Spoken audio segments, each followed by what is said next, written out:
Before we start, let me be clear about what this episode is going to be about.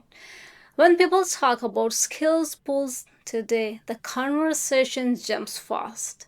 Internal talent, marketplaces, external platforms, ecosystems, AI. It can sound like everything is changing at once. So, in this episode, I want to slow it down. I'm not here to argue for internal skill pools, and I'm not here to argue against them. What I want to do is walk through the logic that many organizations are already living with, often without naming it. We will look at why organizations started with internal skills pools, what they genuinely enable, what they complicate in practice, and why many organizations are now operating beyond internal pools, interacting with external capability and AI as part of their everyday work. If you're a leader, this matters because these choices don't just affect staffing, they affect performance, trust, and where control actually sits.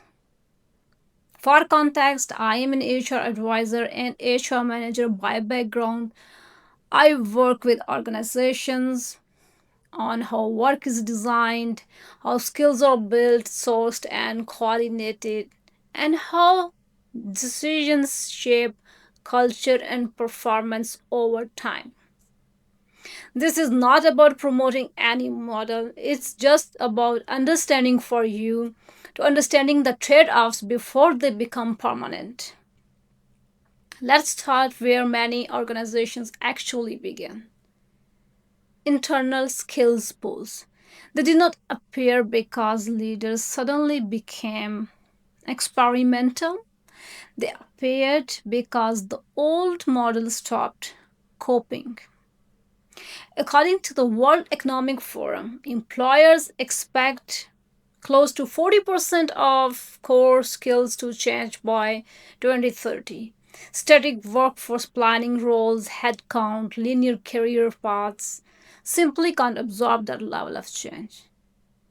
So organizations asked a question: if skills are shifting this fast and hiring is slow and expensive, how do we use what we already have more intelligently?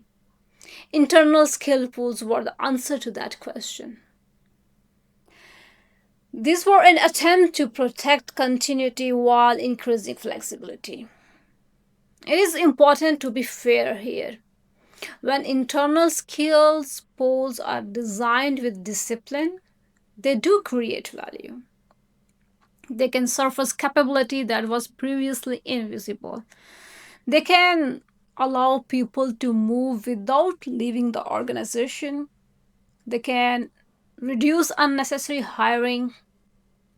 They can speed up redeployment when priorities change.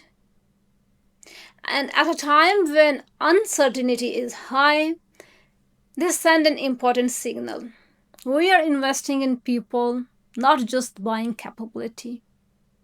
That signal matters culturally and psychologically, which is why many organizations started here, not outside.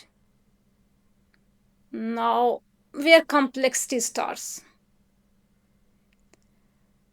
Skill pools also introduce friction because once work is allocated through skills rather than roles, something fundamental changes.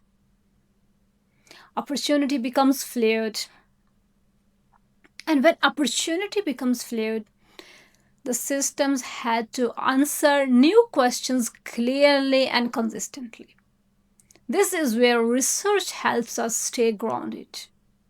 On paper, skill pools looks objective. Skills are listed, people are matched, decisions appear data driven. In practice, skill data is rarely clean. The OECD has been explicit about this. And skills first system skills signaling becomes a real issue, meaning the ability to signal or document a skill often diverges from the ability to perform it well. So while skill pools increase transparency, they can also increase skepticism. People start wondering, is this matching real capability or just good profiles? And when that trust weakens, adoption becomes slow, it fades. People bypass the system and might fall back on informal networks. Internal mobility is often framed as an ambiguous good, and it can be, but decades of research on internal labor markets show that access to opportunity inside organizations is not neutral. Work associated with the Academy of Management consistently shows that visibility, networks, and managerial discretion shape who moves even when formal systems exist. Skills pools don't remove those dynamics, they reorganize them. So while some people experience new opportunity, others might experience uncertainty. Do I still have a stable place? Do I need to keep proving myself? Is my role still real or just temporary? That tension is not resistance, it's a predictable response to fluid systems without explicit guardrails. And another promised benefit is flexibility. But flexibility doesn't remove accountability. Managers are still measured on delivery. Teams still have deadlines. Capacity is still finite. So when skill pools encourage movement without changing incentives, managers face a rational dilemma. Support mobility or protect performance without redesigning accountability and load ownership. Talent hoarding becomes logical behavior, not because managers don't believe in development, but because the system asks them to absorb the cost. Skills pools are meant to increase speed, but early on, they often increase coordination cost, matching work, negotiating releases, resolving conflicts, ensuring fairness. All of this adds friction before it removes it. This is why many internal skill pools don't fail, they stall, they remain pilots. You can say they are used selectively, they coexist with informal staffing and not becoming the operating system overall. What organization actually do next at this point?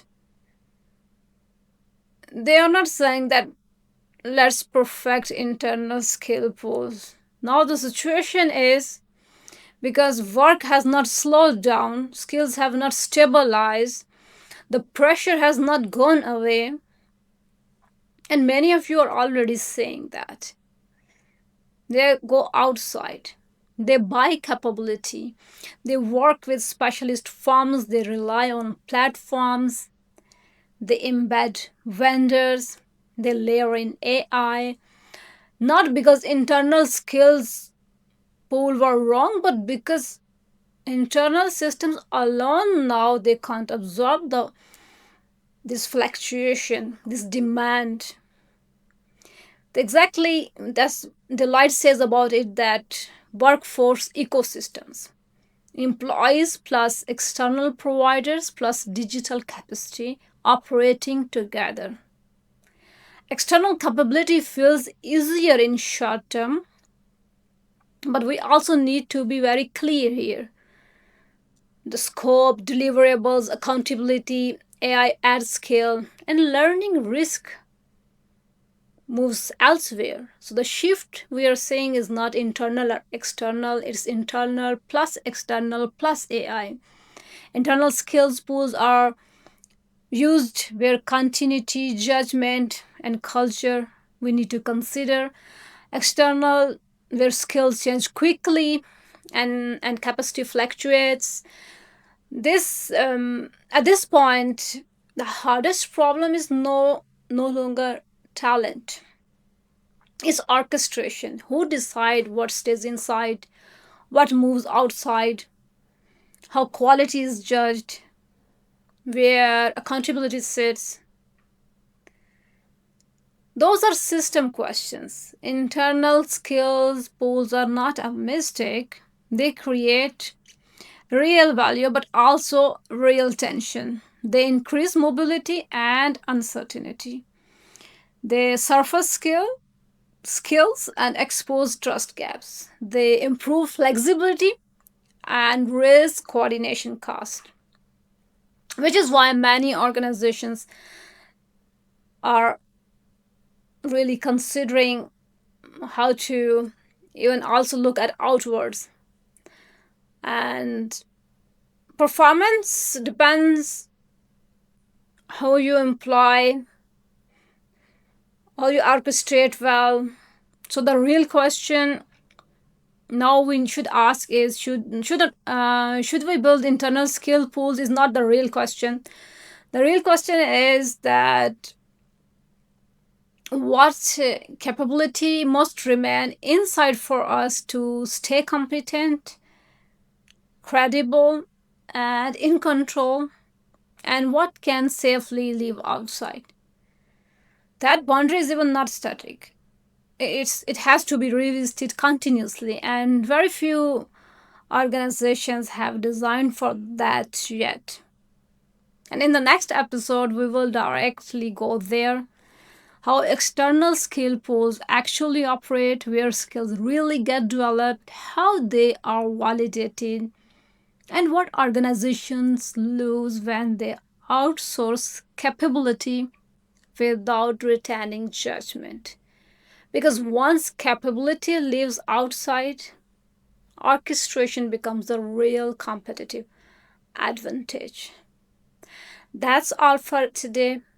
And if you have any question to understand about internal skill pools and external skill pools, how these impact performance and your organizational efficiency, feel free to reach me out. I'm always happy to help. And thank you for listening.